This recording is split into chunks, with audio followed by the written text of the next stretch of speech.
Cuando quieras. Bueno, buenas tardes, chicas. Es un placer estar aquí conmigo para tener esta conexión, ¿no? Sobre el módulo vulnerabilidad mediática como percepción diferencial de la humanidad. Bueno, voy a proceder un poco pues a explicar las ideas más importantes que han ido apareciendo a través del texto PowerPoint eh, que tienen colgado en el aula virtual. Y bueno, allí lo que hemos tratado un poco de abordar en esos textos es el poder performativo que tienen las imágenes en el contexto de guerra y que Judy Butler pues, ha abordado a partir, ¿no?, de su obra como Marcos de Guerra, vida precaria, pero hay que decir que de alguna manera ya ella trata el tema aborda la performatividad icónica, centrándose en la imagen pornográfica en ese momento en su primera obra más centrada en el concepto o en cuestiones de género, como es su obra Lenguaje, Poder e Identidad. Bien, para situarnos un poco en el contexto en el que Judy Butler nos sitúa, pues es un contexto que está plagado de dolor y de pérdidas de vidas humanas, pues fruto de la guerra declarada en el 2003 a Afganistán e Irak como réplica de los atentados del 11S de 2001, llevados a cabo pues por el grupo como se llama Al-Qaeda. Por primera vez, ¿no?, dice Butler que Estados Unidos podría no verse como un Estado sin porosidades, como un Estado vulnerable, sino que podía haber mostrado su propia vulnerabilidad, su propia fragilidad y dependencia frente a esa imagen tradicional que se había vendido, ¿no?, como frontera impermeable. De alguna manera, en ese momento, tenido destrucción, muerte y dolor, Butler dice que pudo haber sido propicio para que Estados Unidos optara por una nueva política que tomara más en cuenta la vulnerabilidad y la interdependencia propia de toda nación para, de algún modo, minimizar la violencia y considerarse como parte integrante de una comunidad global. Sin embargo, pues continuó figurándose como un Estado sin porosidades y reforzó aún más su soberanía, generando aún más violencia militar y represalia. Y lo que pasa en ese contexto es que hay una creciente censura de los medios de comunicación y un anti-intelectualismo generalizado que no puede presentar un discurso crítico que revele cómo la política exterior de Estados Unidos ha contribuido a los atentados del 11S del 2001. Y mucho menos pues elaborar una respuesta ético-política a la destrucción y a la violencia que no genere aún más destrucción y violencia. En este sentido se produce una conjura entre los medios de comunicación y el Estado belicoso, ya que aquellos, más que generar una representación crítica de la guerra, forman parte del hacer la guerra, es decir, se vuelven, en palabras de Butler, instrumentos materiales de la guerra y la violencia al producirse una identificación con la perspectiva belicista del gobierno. La cobertura mediática de la guerra a través de una interpretación normativa que trataba de legitimarla, dirigió la afectividad y la comprensión pública de la misma, haciéndose difícil una oposición política. Los otros a los que se la había declarado ya habían sido deshumanizados a través de los medios de comunicación, principales transmisores de una normatividad moral de lo humano diferenciado, por lo que se convirtieron en carne de cañón sobre pretexto de proteger mejor ¿no?, la vida de los vivos, de los verdaderamente humanos.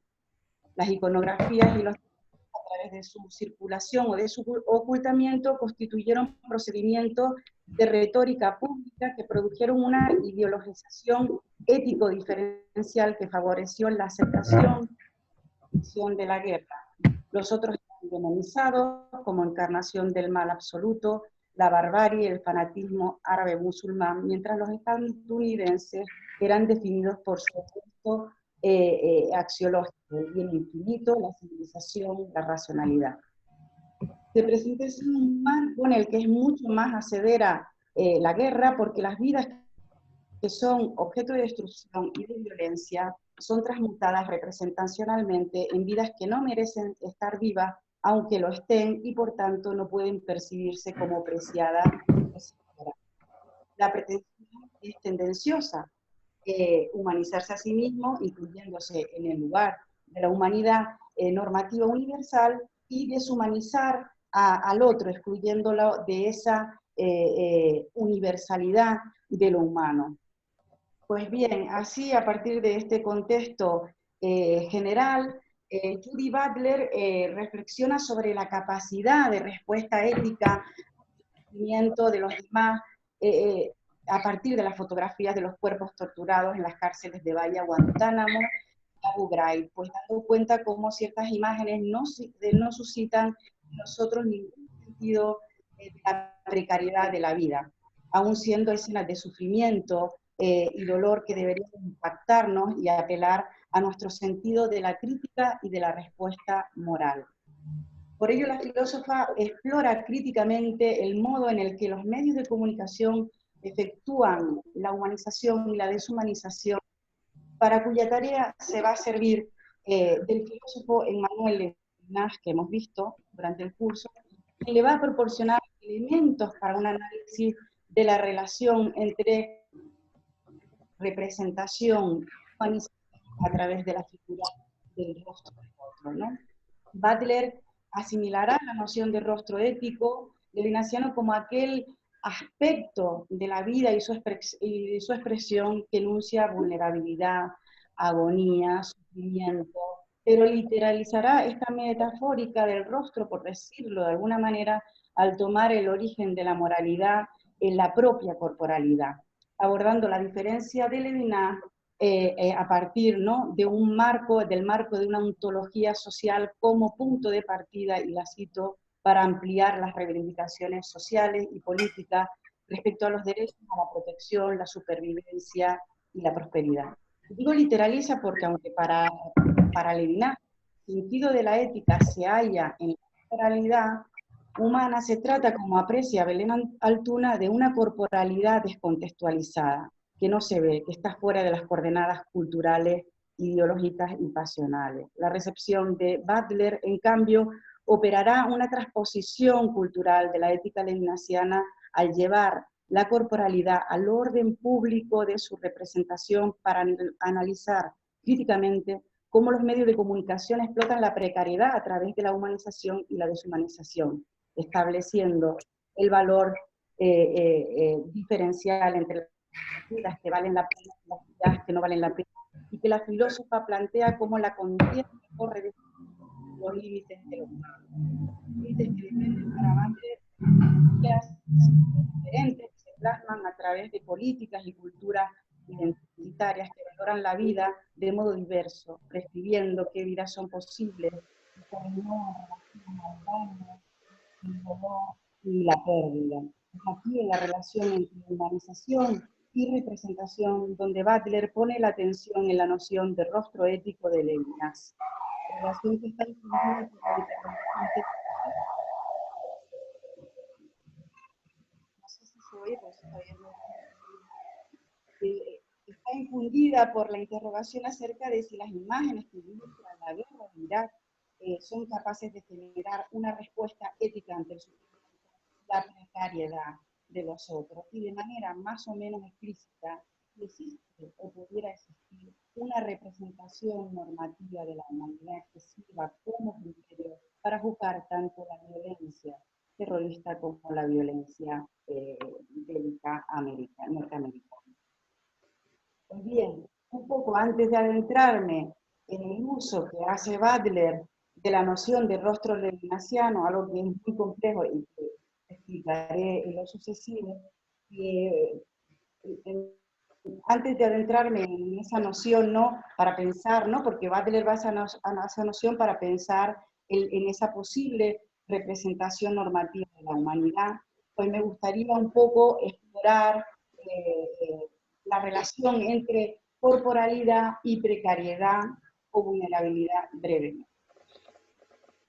La definición del cuerpo de Butler es la del cuerpo precario, asociada de alguna manera la precariedad a la corporalidad no parte de una concepción puramente biológica. En este sentido, la precariedad surge de la concepción corporal a ser abatidos o muertos, pero también a una vulnerabilidad de orden simbólico o lingüístico en tanto que somos sujetos semióticos. La precariedad representa de este modo en la línea de Richard Rorty a la violencia lingüística.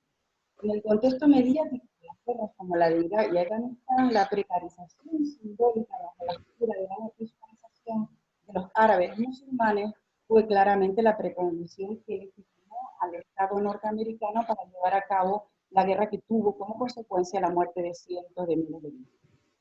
La precariedad como condición ontosocial u ontoantropológica es originariamente corporal y biológica, pero está interferida por elementos sociales, culturales y lingüísticos. De esta interferencia surge la precariedad perceptiva o representativa, es decir, si la concepción del cuerpo precario no parte de una versión puramente biológica, entonces la precariedad humana o la humanidad precaria exige una lucha por el espacio de la apariencia representativa y significativa, así como el modo de producción de dicha apariencia. Porque lo que está en juego no es o no solo una humanidad descriptiva o fáctica de la que se ocupan tradicionalmente la biología, la historia, la economía, sino una humanidad valorativa, una humanidad normativa, que es el ámbito de la ética jurídica y política, pero también del militarismo mediático del que se ocupa Judy Butler. De este modo, la precariedad de la vida es, de este modo, no, la precariedad de la vida es, como sostiene Butler, la puerta a la humanización. Y no surge de una representación moral espontánea, sino que se presenta inmersa en interpretaciones y relaciones de poder, donde medios de comunicación y opciones de supervivencia pues están estrechamente vinculados. La cuestión central parece entonces en qué condiciones resulta posible aprender una vida o un conjunto de vidas como precarias y en qué otro resulta menos posible o incluso imposible. Hago un inciso porque para Butler la consideración de la vida como precaria es lo que nos humaniza, es lo que abre las puertas a la humanización. Bien, esto es un poco largo, no sé si acortarlo y luego si van surgiendo dudas podemos comentarlo, pero bueno, vamos a volver a esa noción de rostro levinasiano. Bueno, pues el de rostro levinasiano. ¿Por qué Judy Butler va a la noción de rostro levinasiano? Bueno, pues Judy Butler va a la noción de rostro levinasiano porque a partir de esa categoría Levinas a centrar al otro, a la alteridad en la ética. Y entonces esa consideración del otro rompe de alguna manera con esa filosofía individualista, con esa filosofía de la identidad y yoísta de la que encontramos referencias dentro de lo que es la modernidad. Para Levinas, el otro, el rostro del otro, no es más que una expresión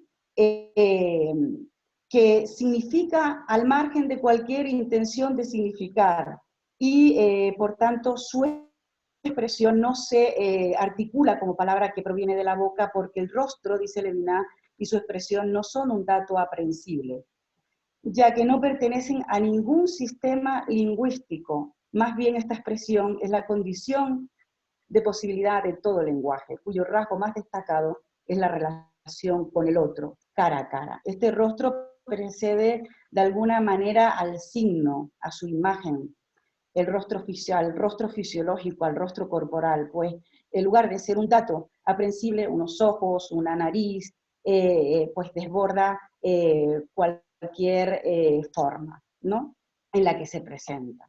Y voy a citarlo, ¿no?, a Levinas, ¿no?, dice: el rostro es una presencia viva, es expresión, la vida de la expresión consiste en deshacer la forma en la que el ente que se expone como tema se disimula por ella misma. El rostro habla, la manifestación del rostro es ya discurso, el que se manifiesta deshace en todo momento la forma en que se ofrece. Digamos que para Levinas el sujeto es ante todo un sujeto ético, no es un sujeto ontológico, porque él imagina una situación, digamos, originaria en la que el rostro me interpela. Entonces el poder ya no lo tiene el yo, ¿no? No estamos en la identidad, no estamos, entonces el otro, digamos que escapa de la objetualización, de la representación del yo, porque el rostro del otro habla, se manifiesta y me interpela. Y esa interpelación lo que viene a decir es no me mates, porque cuando se encuentran por una extrañeza con otra,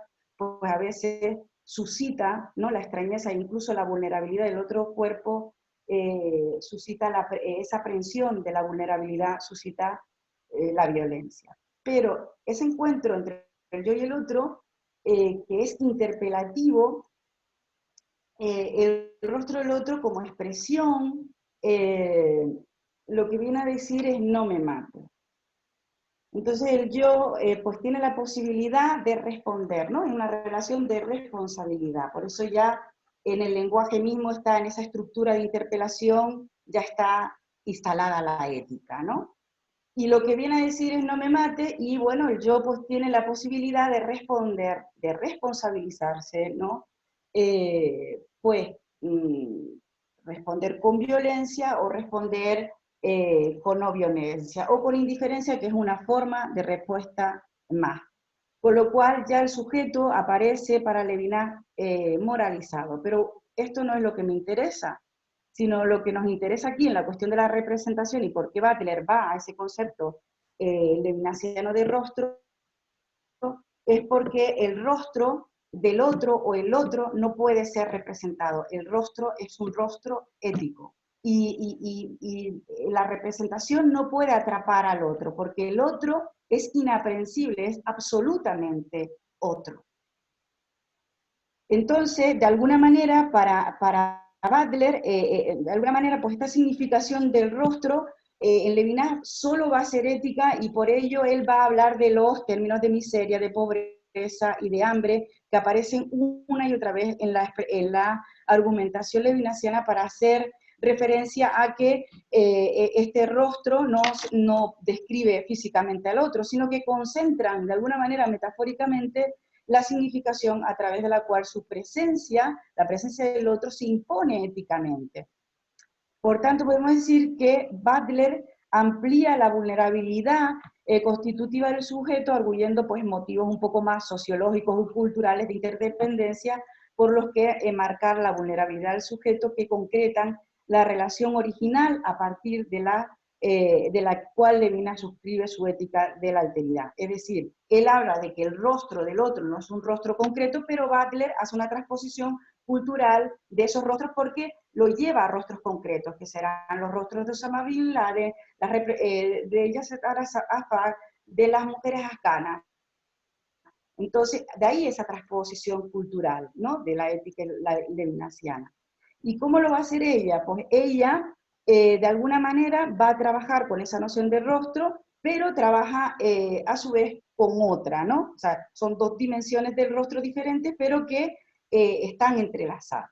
Entonces ella dice que o entiende que hay, o habla en su filosofía, ¿no?, en sus textos, sobre un rostro corporal o fisiológico representable en imágenes de distinta índole, digamos que pueden ser pues imágenes pictóricas, fotográficas, televisivas, y la otra es el rostro ético al que Levinas se refiere. Y aunque este rostro, de alguna manera, aunque este rostro es indisociable, este último rostro, el rostro levinasiano, es indisociable del anterior, es irreductible a él. al estar vinculado a la expresión de sufrimiento derivado de la vulnerabilidad o precariedad. Por lo que la filósofa concluirá que lo humano no es identificable con ninguna de estas dos dimensiones del rostro por sí solas, ni con el rostro en sentido levinasiano, el rostro ético, el rostro de lo irrepresentable, ni con el rostro imágenes. En este sentido, dice Butler, lo humano no se identifica con su representación, pero tampoco con lo irrepresentable. Lo humano, argumenta, se afirma como una especie de ambivalencia entre ambas dimensiones que se expresa como el límite del éxito de toda práctica representativa. Lo humano solo se insinúa en la imposibilidad de la representación de aquello que es irrepresentable y que sin embargo debe ser representado. Es siempre un fracaso que a la vez es su posibilidad, ¿no? Y Butler lo dice así: lo humano no está representado por el rostro, más bien lo humano se afirma indirectamente en esa disyuntiva que vuelve la representación imposible, una disyuntiva expresada por la imposibilidad de la representación. Para que la representación exprese entonces lo humano, no solo debe fracasar, sino mostrar su fracaso. Hay algo irrepresentable que sin embargo tratamos de representar, y esa paradoja debe quedar retenida en la representación que hacemos. Esta idea es la que le permite a Butler entender la imposibilidad o posibilidad de representar la humanidad. Así, la precariedad de la vida solo aparece como una posibilidad en la inconmensurabilidad entre el rostro ético y el rostro corporal, o el rostro imagen, que lo evoca. Si lo humano no puede ser captado como se capta una imagen, su representación siempre será imposible, pero de este fracaso depende la posibilidad de representarlo una y otra vez sin establecerse una versión única, última o universal de la humanidad. Pues bien, a partir de aquí, ¿no?, la filósofa norteamericana se esmera en mostrar cómo la personificación icónica no siempre humaniza, y cómo en muchas ocasiones es la ausencia de rostro o lo que queda fuera del marco de la imagen lo que humaniza o es humanizador. Por tanto, ser representado o personificado no siempre puede relacionarse con el ser humanizado. Ni el no ser en absolutos tomados en cuenta por la representación tiene por qué guardar relación con la humanización. Al contrario, la personificación puede ser el medio mediante el cual se oculta, se desplaza la agonía, el sufrimiento del rostro en sentido levinasiano.